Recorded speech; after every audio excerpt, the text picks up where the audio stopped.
ಎಲ್ಲ ರೈತರಿಗೆ ಆಗ್ತಾ ಇರೋ ಮೇಜರ್ ಸಮಸ್ಯೆ ಏನಪ್ಪಾ ಅಂದ್ರೆ ನೀರಿನ ಸಮಸ್ಯೆ. ಬೋರ್ಗಳು ಫೇಲ್ ಆಗೋ ಟೈಮ್ ಇವಾಗ ಬೋರ್ಗಳು ಫೇಲ್ ಆಗುತ್ತೆ. ಇದ್ರ ನಂತರ ನೀರುಗಳು ಕೆಲವು ಕಡೆ ಬೋರ್ ಬೀಳುತ್ತೆ, ಕೆಲವು ಕಡೆ ಬೀಳೋದಿಲ್ಲ. ಸೊ ಅದಕ್ಕೆ ಒಂದು ಹೊಸ ಪ್ರಾಡಕ್ಟ್ ಇದೆ, ಅಕ್ವಾ ಗ್ರೋ ಜೆಲ್ ಅಂತ ಹೇಳಿ. ಮಣ್ಣಲ್ಲಿ ನೀರನ್ನ ಹಿಡಿದಿಟ್ಕೊಳ್ಳೋ ಶಕ್ತಿ ಜಾಸ್ತಿ ಮಾಡುತ್ತೆ. ಇದು ಯಾವಾಗ ಮಣ್ಣಿನ ಅಲ್ಲಿ ನೀರಿನ ಕೊರತೆ ಆಗುತ್ತೆ, ತೇವಾಂಶದ ಕೊರತೆ ಆಗುತ್ತೆ, ನಂತರದ ದಿನಗಳಲ್ಲಿ ಇದು ಏನು ಸ್ಟೋರ್ ಮಾಡ್ಕೊಂಡಿರುತ್ತೆ ಮಣ್ಣಲ್ಲಿ, ಆ ನೀರನ್ನ ರಿಲೀಸ್ ಮಾಡ್ತಾ ಹೋಗುತ್ತೆ. ನೋಡಿ, ಇದು ಈ ತರ ಇರುತ್ತೆ. ಇದನ್ನ ನೀಟಾಗಿ ಗೊಬ್ಬರದಲ್ಲಿ ಮಿಕ್ಸ್ ಮಾಡಿಕೊಂಡು ಗೊಬ್ಬರಕ್ಕೆ ಸಂಪೂರ್ಣವಾಗಿ ಹಾಕ್ಕೊಂಡು ಕಲಿಸ್ಕೋಬೇಕು. ಇದನ್ನ ನೋಡಿ, ಇಲ್ಲಿ 3 ದಿವಸದ ನಂತರ ನೀರೆಲ್ಲ ಕೊಟ್ಟಿದ್ದಾರೆ ಇವರು.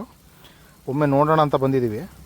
ಆ ಒಂದು ಪೌಡ್ರು ಅಂತ ಹಾಕ್ಸಿದ್ದು ಹಿಮ ಮಂಜುಗಡ್ಡೆ ರೂಪವನ್ನು ಪಡೆದಿದೆ ನೋಡಿ. ನಮಸ್ಕಾರ ರೈತ ಬಾಂಧವರೇ, ನಾನು ನಿಮ್ಮ ಡಾಕ್ಟರ್ ತಿಪ್ಪೇಶ್ ಮಾತಾಡ್ತಾ ಇದ್ದೀನಿ. ಸಹಜವಾಗಿ ಬೇಸಿಗೆಯಲ್ಲಿ ಎಲ್ಲ ರೈತರಿಗೆ ಆಗ್ತಾ ಇರೋ ಮೇಜರ್ ಸಮಸ್ಯೆ ಏನಪ್ಪಾ ಅಂದ್ರೆ ನೀರಿನ ಸಮಸ್ಯೆ. ಬೋರ್ಗಳು ಫೇಲ್ ಆಗೋ ಟೈಮ್ ಇವಾಗ ಬೋರ್ಗಳು ಫೇಲ್ ಆಗುತ್ತೆ. ಇದ್ರ ನಂತರ ನೀರುಗಳು ಕೆಲವು ಕಡೆ ಬೋರ್ ಬೀಳುತ್ತೆ, ಕೆಲವು ಕಡೆ ಬೀಳೋದಿಲ್ಲ. ನೀರಿನ ಸಮಸ್ಯೆ ಅತಿ ಹೆಚ್ಚು ಇದು ಬರುತ್ತೆ, ಸಮಸ್ಯೆ ಆಗ್ತಾ ಹೋಗುತ್ತೆ. ಸೊ ಅದಕ್ಕೆ ಒಂದು ಹೊಸ ಪ್ರಾಡಕ್ಟ್ ಇದೆ, ಅಕ್ವಾ ಗ್ರೋ ಜೆಲ್ ಅಂತ ಹೇಳಿ. ಇದೇನ್ ಮಾಡುತ್ತಪ್ಪ ಅಂದ್ರೆ ಮಣ್ಣಿಗೆ ಸೇರಿಸೋದ್ರಿಂದ ಮಣ್ಣಲ್ಲಿ ನೀರನ್ನ ಹಿಡಿದಿಟ್ಕೊಳ್ಳೋ ಶಕ್ತಿ ಜಾಸ್ತಿ ಮಾಡುತ್ತೆ. ಇದು ಯಾವಾಗ ಮಣ್ಣಿನ ಅಲ್ಲಿ ನೀರಿನ ಕೊರತೆ ಆಗುತ್ತೆ, ತೇವಾಂಶದ ಕೊರತೆ ಆಗುತ್ತೆ, ನಂತರದ ದಿನಗಳಲ್ಲಿ ಇದು ಏನು ಸ್ಟೋರ್ ಮಾಡ್ಕೊಂಡಿರುತ್ತೆ ಮಣ್ಣಲ್ಲಿ, ಆ ನೀರನ್ನ ರಿಲೀಸ್ ಮಾಡ್ತಾ ಹೋಗುತ್ತೆ. ಇದು ರಿಲೀಸ್ ಮಾಡೋದ್ರಿಂದ ಏನಾಗುತ್ತೆ, ನೀರಿನ ಕೊರತೆನ ಕಡಿಮೆ ಮಾಡುತ್ತೆ. ಜೊತೆಗೆ ನಮಗೆ ಇದೇನು 2-3 ತಿಂಗಳಿಗೆ ಇದು ಮ್ಯಾನೇಜಬಲ್. ಇದು ಹಾಕೋದ್ರಿಂದ ಫಸ್ಟ್ ನಾವು ಇದನ್ನ ಹಾಕ್ಬಿಟ್ಟು ನೀರು ಬಿಡಬೇಕು, ಬುಡಗಳಿಗೆ ಬೇರೆ ಗಿಡಗಳಿಗೆ ಅದು ಹಾಕಿದ್ಮೇಲೆ ನೀರು ಬಿಡಬೇಕು. ಬಿಟ್ಟಿರೋ ನೀರುಗಳನ್ನ ಸ್ಟೋರ್ ಮಾಡ್ಕೊಳ್ಳುತ್ತೆ. ಈಗ ಎಷ್ಟು ಬೇಕೋ ಅಷ್ಟು ನೀರು ಈಗ ಬಳಸ್ಕೊಳ್ಳುತ್ತೆ, ಮಿಕ್ಕಿದ್ದನ್ನ ಸ್ಟೋರ್ ಮಾಡ್ಕೊಳ್ಳುತ್ತೆ. ನಂತರದ ದಿನಗಳಲ್ಲಿ ನಮಗೆ ಬೋರ್ ಫೇಲ್ ಆಯಿತು, ನೀರು ಕೊಡಕ್ಕೆ ಆಗ್ತಾ ಇಲ್ಲ ಅಂದ್ರೆ ಇದರಲ್ಲಿ ಏನು ಇರುತ್ತೆ, ಸ್ಟೋರೇಜ್ ಇರುತ್ತಲ್ಲ, ಅದನ್ನ ರಿಲೀಸ್ ಮಾಡಿಬಿಟ್ಟು ಗಿಡಗಳ ತೇವಾಂಶನ ಮೇಂಟೈನ್ ಮಾಡುತ್ತೆ. ಇದು ತುಂಬಾ ಅಂದ್ರೆ ತುಂಬಾ ಹೆಲ್ಪ್ ಆಗುತ್ತೆ ರೈತರಿಗೆ. ಅಪ್ ಟು 50% ಆಫ್ ನೀರನ್ನ ಸೇವ್ ಮಾಡ್ಬೋದು. ಸಾಯಿಲ್ ಫರ್ಟಿಲಿಟಿ ಸಮೇತ ಇದು ಹೆಚ್ಚಿಗೆ ಮಾಡುತ್ತೆ.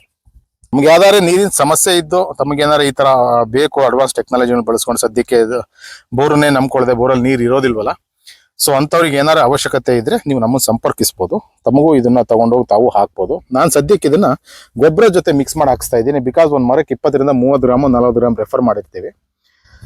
ಸೊ ಅದನ್ನ ಕ್ವಾಂಟಿಟಿ ಹಾಕ್ಲಿಕ್ಕೆ ಕಷ್ಟ ಆಗುತ್ತೆ, ಕ್ವಾಂಟಿಟಿ ಸಿಗೋದಿಲ್ಲ ಅಂತ ಹೇಳಿ ಗೊಬ್ಬರ ಜೊತೆ ಮಿಕ್ಸ್ ಮಾಡಿ, ಗೊಬ್ಬರದ ಜೊತೆಗೆ ಒಂದು ಮರಕ್ಕೆ ಒಂದು 1/4 kg ಗೊಬ್ಬರ ಹಾಕಿದ್ರೆ ಅದ್ರ ಜೊತೆಗೆ ಇದೊಂದು ಬಾಟ್ಲಿಗಳನ್ನು ಮಿಕ್ಸ್ ಮಾಡಿಸಿ ಹಾಕ್ಸೋಣ ಅಂತೇಳಿ ರೆಡಿ ಮಾಡಿಸಿದ್ದೀನಿ. ಇದು ನೆಕ್ಸ್ಟ್ ಜೆಲ್ ರೂಪದಲ್ಲಿ ಆಗ್ಬಿಡುತ್ತೆ. ಜೆಲ್ ರೂಪದಲ್ಲಿ ಬುಡದಲ್ಲಿ ಕೆಲಸ ಮಾಡ್ತಾ ಇರುತ್ತೆ. ತುಂಬಾ ಅದ್ಭುತವಾದ ಪ್ರಾಡಕ್ಟ್. ತಮಗೇನಾದ್ರು ಬೇಕು ಅನ್ಸಿದ್ರೆ ನಮ್ಮನ್ನು ಸಂಪರ್ಕಿಸ್ಬೋದು. ನಮ್ಮ ಕಾಂಟ್ಯಾಕ್ಟ್ ನಂಬರು ಕೆಳಗಿರುತ್ತೆ.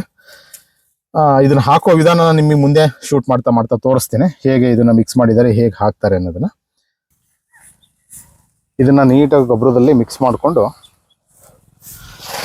ಗೊಬ್ಬರಕ್ಕೆ ಸಂಪೂರ್ಣವಾಗಿ ಹಾಕೊಂಡು ಕಲಿಸ್ಕೋಬೇಕು. ಇದು ಮಣ್ಣಲ್ಲಿ ಜೆಲ್ ಫಾರ್ಮಿಗೆ ಕನ್ವರ್ಟ್ ಆಗುತ್ತೆ. ಜೆಲ್ ಫಾರ್ಮಿಗೆ ಕನ್ವರ್ಟ್ ಆಗಿ ಮಣ್ಣಲ್ಲಿ ನೀರು ಹಿಡಿದಿಟ್ಕೊಳ್ಳೋ ಶಕ್ತಿ ಜಾಸ್ತಿ ಮಾಡುತ್ತೆ.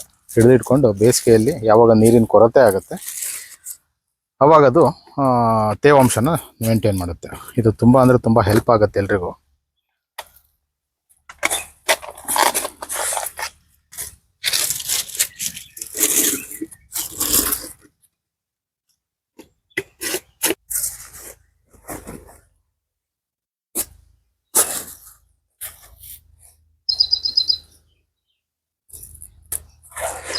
ಇದನ್ನು ಚೆನ್ನಾಗಿ ಗೊಬ್ಬರ ಜೊತೆ ಮಿಕ್ಸ್ ಮಾಡಿ ಗಿಡಕ್ಕೆ ಒಂದು 20-30 ಗ್ರಾಮ್ ಅಥವಾ 40 ಗ್ರಾಮ್ ಬೀಳೋ ಥರ ಕೊಟ್ಟರೆ, ನೆಕ್ಸ್ಟ್ ನೀವು ನೀರು ಬಿಡ್ತಾ ಹೋದಂಗೆ ಅದು ಏನು ಮಾಡುತ್ತೆ, ಆ ನೀರನ್ನು ವಾಟರ್ ಅಯಾನ್ಸನ್ನು ಹಿಡಿದಿಟ್ಕೊಳ್ಳುತ್ತೆ. ನೀರನ್ನು ಹಿಡಿದಿಟ್ಕೊಂಡು ಅದನ್ನು ಮತ್ತೆ ನೀರು ಇಲ್ಲದೆ ಇರೋ ಟೈಮಲ್ಲಿ ಅದೇ ತೇವಾಂಶನ ನಿರ್ವಹಣೆ ಮಾಡುತ್ತೆ.